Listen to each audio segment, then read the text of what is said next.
জীবন আসলে কি? ভোর আর সূর্যান্তের মাঝখানে থেমে থাকা এক ক্ষণিক মুহূর্ত, যার শুরু হয় আত্মধ্বনি দিয়ে আর শেষে গভীর নীরবতায়। আকাশে ভেসে চলা এক টুকরো মেঘের মতো আসে, ভেসে যায়, কিন্তু কোথাও স্থির থাকে না। সময়ের মরীচিকা। মানুষ তার আশা আকাঙ্ক্ষার পেছনে অবিরাম ছুটে চলে, পৃথিবী থেকে যতটুকু পারে কুড়িয়ে নেই আর ভাবে আগামীর বিস্তার বুঝে অসীম। কিন্তু একদিন হঠাৎ উপলব্ধি হয় সময় তার থেকেও দ্রুত এগিয়ে যাচ্ছিল, আর নিঃশব্দে তাকে নিয়ে যাচ্ছিল শেষ গন্তব্যের দিকে। অমোঘ সেই সত্য, তারপর মৃত্যু।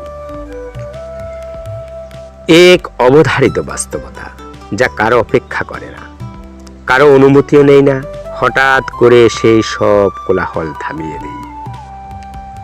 জীবনের দীর্ঘ কাহিনী মুহূর্তেই গুটিয়ে যায়। সেদিন সম্পদ, পদমর্যাদা বা পরিচয়ের কোনো ভার থাকে না। অবশিষ্ট থাকে শুধু মানুষের কাজের প্রতিফলন, চিন্তা এবং অভিপ্রায়ের বিশুদ্ধতা। অন্যের জীবনে রেখে যাওয়া ইতিবাচক প্রভাব, স্মৃতিতে বেঁচে থাকা মানসিক চাপ। মৃত্যুর উপলব্ধি তাই হতাশার নয়, বরং আত্মজিজ্ঞাসা ও আত্মশুদ্ধির এক অনুপ্রেরণা।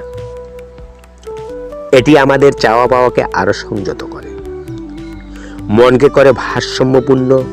যে ব্যক্তি এই সত্যকে গ্রহণ করে জীবনকে সচেতনভাবে সাজাতে পারে, তার কাছে জীবন হয়ে ওঠে আরো অর্থবহ, আরো গভীর এক যাত্রা।